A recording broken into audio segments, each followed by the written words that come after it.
my YouTube channel, #MovieBae. I am MovieBae, and in this video, I'm going to be doing a spoiler-free review over The Black Phone, starring Mason Thames, Madeline McGraw, and Ethan Hawke. But before we get to it, though, I want y'all to drop down and hit that subscribe button.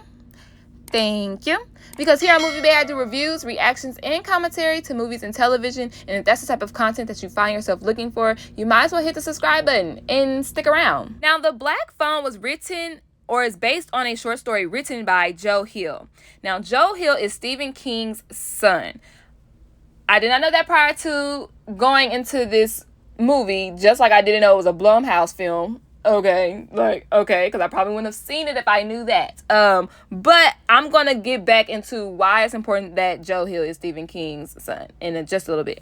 But the screenplay was written by Scott Dickerson and C. Robert Cargill. Now, Scott Dickerson also wrote Dr. Sleep, wrote and directed, by the way, Dr. Sleep and Sinister. Okay, I'm emphasizing Sinister because there are a lot of sinister elements in this film.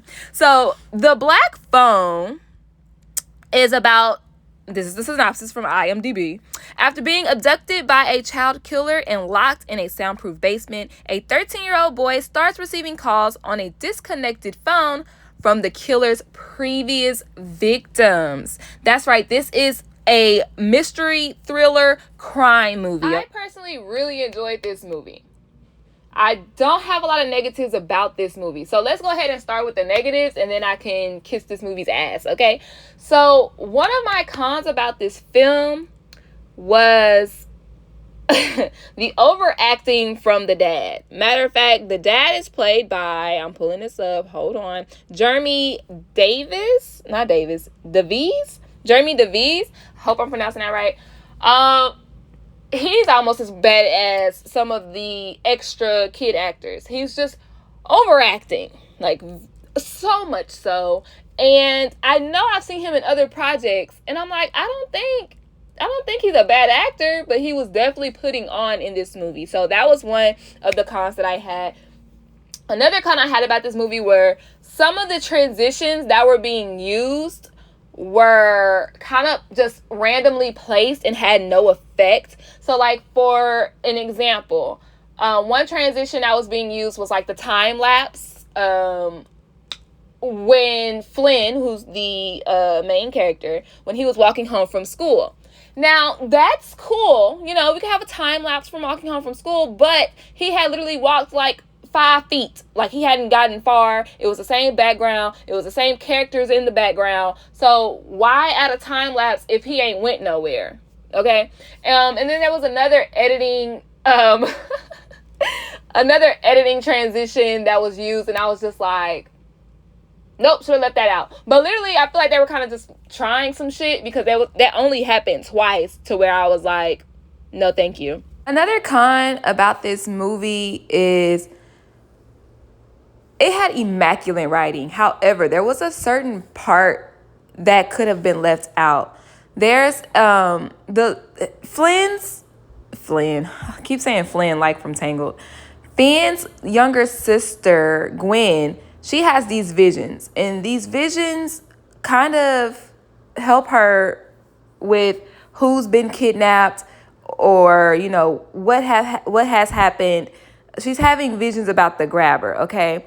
Now, I personally feel like that storyline ultimately could have been left out because it didn't have a strong enough payoff. Like, it's used, but it's like, but that's it, you know? So I feel like they could have left that out. And then also some ways that Finn tries to escape is like bullshit. I was like, nope, that's not how science works. That should not have been able to happen. Then another unbelievable moment in this movie was, it's about a kidnapper, right? And the kidnapper is abducting these kids who are angry and some big fucking kids. It's like, how is he able to, okay, I understand how he's able to abduct them, some of them.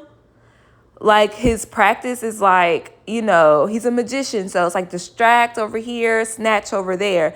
But some of these kids he's taking are like some big, angry ass kids. I'm like, how is he finessing them to being able to knock them out and gas them up? And then how are you ultimately able to, this is not a spoiler because we all know that he had previous victims. How is he able to do what he does to them and eventually kill them? Like, he had to have drugged them and tied them all, because it's some big fucking kids that he's abducting, and some angry kids, like some Mr. Fighters now, okay? So it's like, how is he able to do that? So I do wish they spent more time on the grabber and his technique, especially, I mean, we see it with Finn, but especially with these bigger kids, because it's like, how was he able to snatch you up? You know what I'm saying? So just little things like that in the script had me scratching my head afterwards.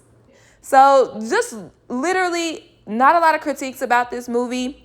So let's go ahead and jump into what I really, really enjoyed about this film. Now, my pros for this movie. This movie has some dope ass credits and cutaway scenes. Now, like I stated before, this movie was written, well, the screenplay was written and directed by Scott Dickerson, who also did Sinister, right? And y'all know Sinister had a lot of Super 8 elements, and there were a lot of Super 8 elements in this movie as well, to kind of give us a glimpse into how previous children had been abducted. And the opening and closing credits were very, very dope. What I will say, another pro about this movie is written so very well. If you're new to my channel, hi, I'm MovieBae. I'm a writer. I write screenplays, shorts, features, all types of shit, pilots, everything. Book me. I'm just kidding. Hire me, please. Put me on payroll. But the writing for this movie is done so well that if you blink, you will miss something. And I really wish that I could go back and watch at least the beginning again, just to pick up on more nuances. This movie, every single thing in the movie that is mentioned is important, and it comes back around, like on some typical mystery thriller crime movie. Like, everything has an importance to the end result of the movie, and I think that is so dope, because that's something I didn't even realize until like the credits were rolling. I'm on my way home type shit, like while I was thinking about the movie, I'm like, oh snap, because of this and this and this and that, and like it was just like I was so geeked out. Like, the writing of this movie is so amazing that you can use it for a template on how to write mystery. Madeline McGraw and Mason Thames, they did phenomenal performances. Like, for kid actors, they were really still in the show. Like, this movie, they are the stars of this movie. Ethan Hawke, this is a different role for me that I've seen him in. I like Ethan Hawke. And I think he did really well. But I mean, y'all, it's Ethan Hawke. Like, he was very, I guess the word is like, I don't want to say flamboyant, eccentric. He was really like, you could tell that the grabber was fighting some demons. And I do wish we had more scenes or more backstory about him, but he does reveal a little bit about his past in literally a line. Like, if you look at your phone, you'll miss it. So I would just say like, be really attentive when you are watching this movie so you can catch every little bit of thing. But I do wish that they had more backstory for the grabber. I guess I could go in my icons, but it's not really like a big deal, because I feel like we did get enough to figure out like why he's doing this. I just wanted more, because I like understanding people.